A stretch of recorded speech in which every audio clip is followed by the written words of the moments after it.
मृत्यु के बाद आत्मा का परिवार से संपर्क करने का विचार सदियों से विभिन्न संस्कृतियों और धर्मों में मौजूद रहा है। यह विश्वास हिंदू धर्म, बौद्ध धर्म, ईसाई धर्म, इस्लाम और अन्य धर्मों में भी पाया जाता है। इस लेख में हम इन विश्वासों और कहानियों को विस्तार से समझेंगे कि कैसे आत्मा अपने परिवार से संपर्क करती है या उन्हें दर्शन देती है।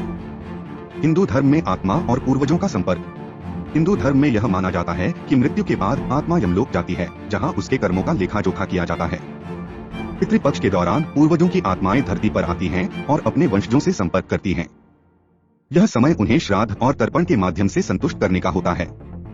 यह भी माना जाता है कि आत्माएं अपने प्रियजनों को सपनों में दर्शन देती हैं और उन्हें संदेश देती हैं। पितृलोक और श्राद्ध।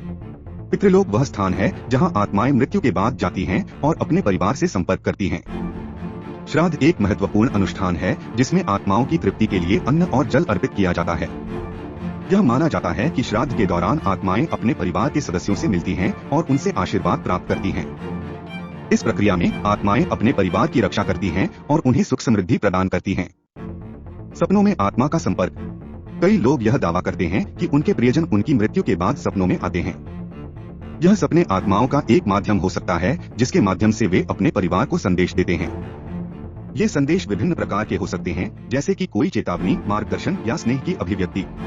सपनों में आत्मा का संपर्क एक गहन और व्यक्तिगत अनुभव हो सकता है जो परिवार के सदस्यों के लिए सांत्वना और शांति प्रदान करता है। आत्माओं के संकेत और प्रतीक। माना जाता है कि आत्माएं अपने प्रियजनों से संपर्क करने के लिए संकेत और प्रतीकों का उपयोग करती हैं। ये संकेत विभिन्न रूपों में हो सकते हैं, जैसे कि पक्षियों का आना, विशेष गंध का अनुभव होना या अचानक से किसी वस्तु का गिरना। ये सभी संकेत आत्माओं की मौजूदगी और उनके संदेश का प्रतीक हो सकते हैं। उदाहरण के लिए, यदि किसी व्यक्ति को अपने दिवंगत प्रियजन की याद आ रही है और अचानक से वह उनके पसंदीदा फूल की गंध महसूस करता है, तो यह माना जा सकता है कि आत्मा उस समय पास में है।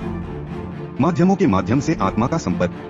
कई संस्कृतियों में माध्यमों, मीडियम्स का उपयोग आत्माओं से संपर्क करने के लिए किया जाता है।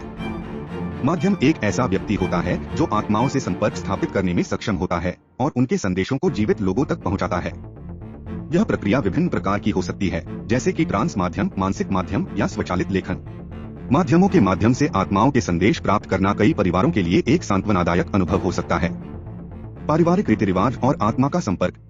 कई परिवार अपने प्रियजनों की आत्माओं से संपर्क करने के लिए विशेष रीति रिवाजों का पालन करते हैं। ये रीति रिवाज आत्माओं के प्रति श्रद्धा और सम्मान दिखाने के लिए किए जाते हैं। उदाहरण के लिए, कुछ परिवार अपनी दिवंगत आत्माओं के लिए विशेष दिनों पर भोजन बनाते हैं और उन्हें अर्पित करते हैं। यह माना जाता है कि इस प्रकार के कार्य आत्माओं को संतुष्ट करते हैं और उन्हें शांति प्रदान करते हैं। आत्माओं का सुरक्षा प्रदान करना। कई लोग यह मानते हैं कि आत्माएं अपने परिवार की रक्षा करती हैं और उन्हें मार्गदर्शन देती हैं। यह विश्वास है कि आत्माएं अपने प्रियजनों की कठिन समय में सहायता करती हैं और उन्हें सही दिशा दिखाती हैं। यह विचार कई कहानियों और अनुभवों में परिलक्षित होता है, जहां लोगों ने अनुभव किया है कि उनके दिवंगत प्रियजन उनकी मदद के लिए आए थे। आत्मा का अनुभव और विज्ञान। हालांकि आत्माओं के संपर्क की कहानियां और विश्वास धार्मिक और सांस्कृतिक परंपराओं में गहराई से जड़े जमाए हुए हैं, वैज्ञानिक दृष्टिकोण से इनका प्रमाणित होना चुनौतीपूर्ण है। परंतु कई लोग अपने अनुभवों के आधार पर आत्माओं के संपर्क को वास्तविक मानते हैं।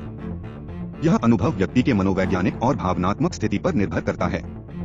निष्कर्ष, आत्मा का परिवार से संपर्क करने का विश्वास और कहानियां मानव अनुभव का एक महत्वपूर्ण हिस्सा हैं। ये कहानियां और विश्वास विभिन्न संस्कृतियों और धर्मों में पाई जाती हैं और हमारे जीवन के गहरे रहस्यों को समझने में हमारी मदद करती हैं।